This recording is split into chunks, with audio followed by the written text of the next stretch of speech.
Thanks for that, John. Without further ado, Pat, made me feel quite special. Thanks for that. Just to pick up on a few points, I know most of you have spoken to previously, or you have seen some of the correspondence going around, as John mentioned on the social media. Rebecca made a valid point about the fire and rehire and the legal legislation behind it. Just to give an idea of that, we've got 150 people with less than 2 years service in the garage. So that's in a garage of 500 drivers. So it's a vast proportion of our drivers have less than that 2 year service. Harry Fowler, strike map, fantastic. Straight on board straight away. That's a way of getting it out and about. As soon as it was generated and I've seen it circulating on social media, I encouraged everyone to get on board and hopefully we can grow that. So you're doing some good work there, Harry, getting the message out there.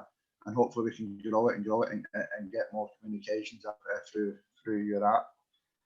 The Ian Harrison, again, obviously I know Ian quite well. Ian made a valid point about the 45 days notice.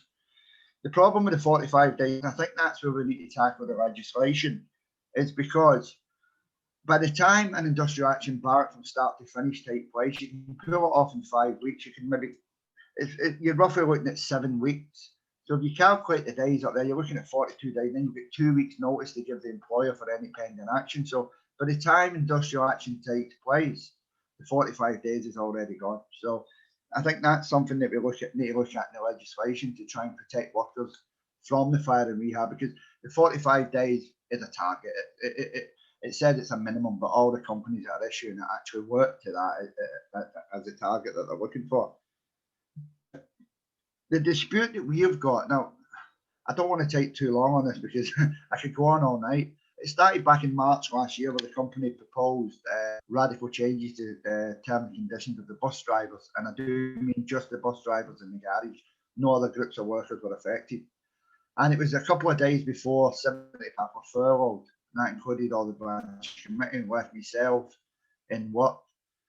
For months and months and months, we told them we weren't in a position to negotiate. We don't have our members. We don't just enter meetings and speak to employers about changing radical changes to people's terms and conditions while our members are at home and we're unable to communicate with them.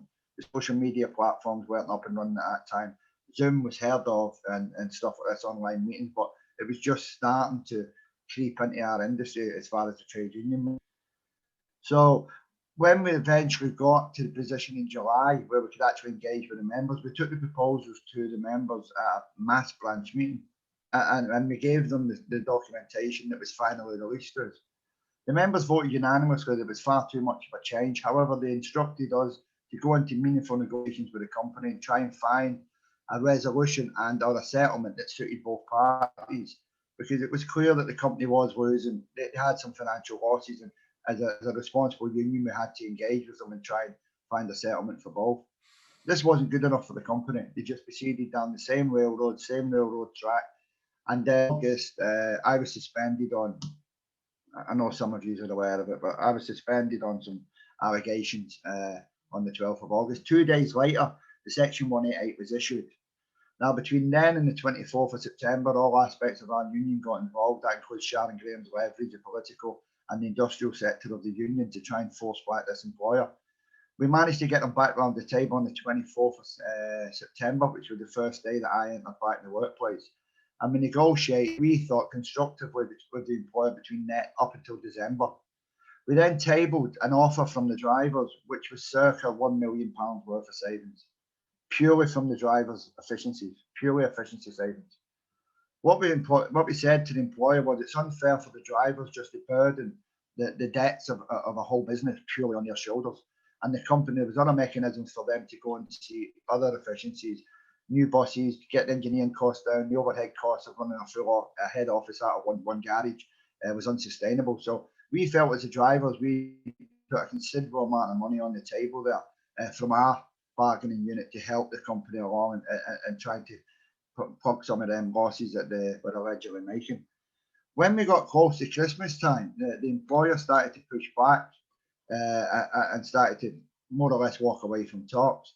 They gave us an ultimatum to meet with them early January. Obviously, we couldn't meet because obviously holidays were our officers and whatnot. And to our surprise, on the 16th of January, we were notified at 19 minutes past 8 on a Saturday morning that the company had now withdrawn from collective consultation and they were intending on doing one-to-one consultations with our members on the Monday, 2 days later. Now, what that meant was they claimed it's voluntary. Our members were dragged, and I will say dragged into meetings. They were taken off their driving duties and sent into meetings with the employer. They were denied representation, even though they asked it. 4 of the drivers were taken off pay for requesting their legal right to be represented. It was denied and were taken off pay. What was said in these meetings, and this is where the brutal part, I'm not going to say that our firing we had is worse than anyone else's, but this shows you how much of a vicious attack this one was. Our drivers were taken into these meetings unprepared and given an ultimatum to sign the new contract within 7 days. If they didn't sign within the 7 days, it would lose their rosters. Now, rosters to a bus driver, as in many workplaces, that's your life. You build it around it. You build your childcare around it. You build your family time around it. People wait years to get on these types of rosters. And to threaten someone to take that away if they didn't sign a contract, you might as well just sack them. You might as well just sack them, because people will not be able to continue in that employment without their rosters. So in the first week or so, it was panic. Panic broke out in our workplace because we were basically behind the 8 ball. We weren't expecting that from the employer. We weren't expecting them to walk away from the consultation and be so vicious against its own workforce. So then we initiated industrial action Barrett. We were quick to turn it around purely on the basis that the Barrett had already been done earlier on in the year, so the mapping of the workplace was up to date, the address checks. We were able to turn it around in a 48-hour period. And it returned, as you know, an 82.3% in favour for industrial action. And that's where we are. We spoke with the branch on it. And because of the aggressiveness of the employer during all of this procedure, the members have said that they will go out on strike and they will not return. They will not return back to work. It's a very bold statement for workers to make, to put indefinite on industrial action. The reason for this is we have been met with nothing but aggression from this employer. We have been met with nothing but absolute disregard for welfare and people's lives by this employer. So the strike is due to start on the 28th, Sunday the 28th. Our message is clear. This strike will end when the employer agrees to meaningfully negotiate with Unite and its members. We don't want extra money. We don't want better conditions. We want the company to sit around the table and negotiate a settlement. Now, when you think of that in its terms, that is a simple request for employees to make. We want the boss to sit down and speak to us. And until such time as the boss does sit down and speak to us, we will go out on industrial action and we will take strike action. Now, we have had various elements of our union involved. The support that we've had has been unanimous. It's been fantastic from the local community, from the labour movement itself, from the politicians. Rebecca, I know she was on earlier on. It's been fantastic. The support we've got is absolutely immense. But we have to all realise that this fire and rehire is the most abhorrent, most vicious attack that an employer can make on its workers. And what's happening at Go North West is absolutely atrocious. And our workers, there's some of them on here tonight, a couple of my committee on here, a couple of union reps on here, and they'll verify it for you. It's an absolute vicious attack on employees, and somehow we need to stand together and stop it. No, I think it was just a shift in the garage. Obviously, with the new employer taking over in 2019, they started adjusting their schedule, so it meant an increase in the workforce. So the new starters came from different bus companies. It came from the coaches. When the pandemic hit, with an influx of PCV holders out there on the job line looking for jobs. So there was various reasons why the turnover of the workforce happened in that 2 years. The attraction of the conditions was one of them, because we had some of the conditions that could match other operators. However, I don't think they'd have came had they known what was on the horizon there. But I think what's important as well to mention is the one-to-one meetings.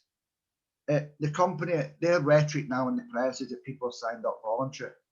Now, I'm sure every one of you on here know what the word voluntary means. You cannot pat yourself on the back as an employer and say that 300, 400 drivers signed up voluntarily.